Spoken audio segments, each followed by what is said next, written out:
আবু সাইদ মুগ্ধ শেষ হয়নি যুদ্ধ এই স্লোগানের সমাপ্তি ঘটলো, আমরা কিন্তু আবু সাইদ মুগ্ধকে এখনো ভুলিনি বা আমাদের ওদের ভবিষ্যৎ আমরা তাকে ভুলবো না। আমরা বিভিন্ন প্রান্তে দেখতে পাই যে তাদের বিভিন্ন প্রদর্শনী, তাদের যে প্রিন্টিং, আমরা এবারের কারুশিল্প মেলায় এসে একটা ব্যতিক্রমী দৃশ্য দেখতে পেলাম। একটা প্রিন্টিংয়ের স্টলে আমরা দেখতে পেলাম যে আবু সাইদের একটা প্রিন্টিং করা হয়েছে। আমরা আপনাদেরকে একটু দেখাই এখানে যে প্রিন্টিংয়ের দৃশ্যটা রয়েছে। ভাই, আপনার সঙ্গে একটু কথা বলতে চাচ্ছি। আপনি 2 আগস্ট কেন্দ্রিক দেখলাম পেন্টিং আপনার এখানে আছে, আবু সাইদ কেন্দ্রিক, আসলে একটু বলেন তো বিষয়টা। এইটা আসলে আমাদের মূলত রিক্সা পেন্টিংয়ের স্টল। আমরা প্রতি বছর নেই, আমরা এখানে এসে থাকি এবং রিক্সা চিত্র আমরা মানুষের কাছে উঠিয়ে ধরি।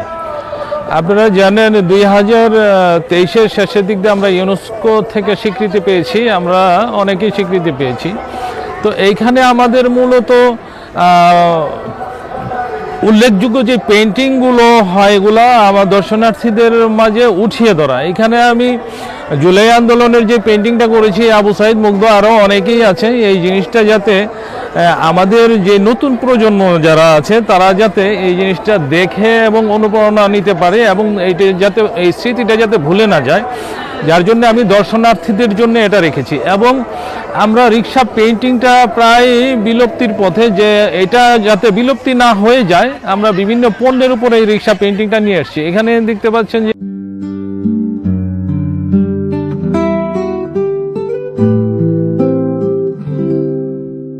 আমাদের ট্রাঙ্ক আছে, আয়নার ফ্রেম আছে, তারপরে গহনা বক্স আছে এবং এইখানে কিছু আরও বিভিন্ন জাতের আপনার পেন্টিং আছে। হ্যাঁ, এবং এইখানে যে হারিকেন ক্যারি, টিফিন ক্যারিয়ার, চায়ের কেটলি এবং টি শার্ট, জুতো, অনেক পণ্যর মধ্যে আমরা রিক্সা পেইন্টিংটা নিয়ে এসেছি যাতে দর্শনার্থীদের আমরা ভালো কিছু একটা উপহার দিতে পারি।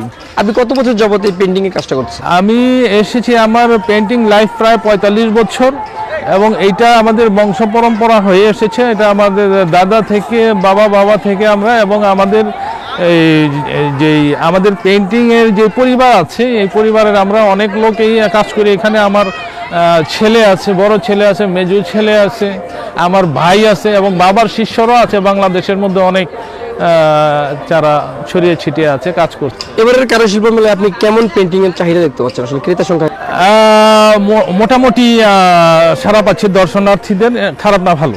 হ্যাঁ, তারা আগের থেকে এবছর সেলও একেবারে খারাপ না ভালো। আবু, এই যে একটা পেন্টিং আপনি দেখতে পাচ্ছেন, এখানে একটা ছেলে বুক পেতে আছে, এই সম্পর্কে আপনি কি জানেন কিনা? আপনি এখানে দেখছেন, আমি ফলো করলাম, আপনি এখানে দেখতেছেন, এই সম্পর্কে একটু আমাদেরকে বলতেন, আসলে কি দেখছেন আপনি এখানে? এটা তো আসলে সবাই জানে, আমরা তো জানি, এটা আমাদের ছেলেরা আবু সাইদ মুগ্ধ, ওরা যেভাবে আমাদের মানে দেশটাকে পুনরুদ্ধার করার জন্য ওরা যেভাবে আমাদের জন্য প্রাণ দিচ্ছে, যে ওদের কথা তো আমাদের ভোলার মতোই না। তো আমি এখানে আসছি ঘুরতে, কিন্তু এখানে এসে এই যে আজকে এগুলো দেখে মানে আমার মনটাই অন্যরকম হয়ে গেছে, যে আমার ভালো লাগতেছে যে বাংলাদেশের মানে বিভিন্ন আনাচে কানাচে এখন সবাই ওদের কথাটা স্মরণে আনে, সব কিছুর মধ্যে ওরা ওদের কথাটা ভাবে। আমার এটা খুব ভালো লাগতেছে। তো আবু সাইদের ছবি, তারপর মুগ্ধ আছে আমাদের জন্য, ও প্রাণ দিয়েছে, আমাদেরই তো সন্তান ওরা। তো ওদের এই আত্মত্যাগের বিনিময়ে যে আমরা একটা এত বড় একটা প্রাপ্তি, এটার কথা আসলে এভাবে যে গ্রামে গঞ্জে সবখানে ছড়িয়ে গেছে, এটা আমার কাছে খুব ভালো লাগছে। আমরা আরেকজন ভাইয়ের সাথে কথা বলবো। এখানে আমরা দেখলাম যে ভাইও আবু সাইদের প্রিন্টিং দেখছেন। ভাই, আপনার নামটা একটু বলবেন, আর এখানে এসে কি দেখছেন? দেখছি বেলা অনেক কিছু দেখতেছি, তার ভিতরে দেখতেছি আবু সাইদের ছবিটা মানে সবারই চোখে নজরে কাটতেছে, যে এই আবু সাইদের ছবিটা পানি লাগবে এরকম বলতে বা মুগ্ধ বলছে পানি লাগবে। এটা দিয়ে মানুষ অনেক আবেগের বশত, অনেক কি করার বশতই মানে এই দেশটা মানে একটা ভালো পর্যায়ে এসে পৌঁছেছে।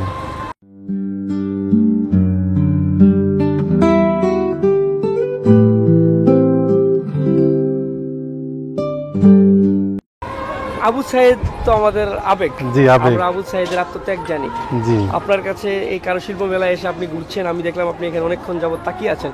আসলে এই ছেলেটা সম্পর্কে আপনার আমার কেমন ধারণা? ছেলেটা তো বইলা ভাষা প্রকাশ করা যাবে না, মানে আবু সাইদের যে আত্মত্যাগ এই দেশের জন্য তা মানুষ সবাই জানে।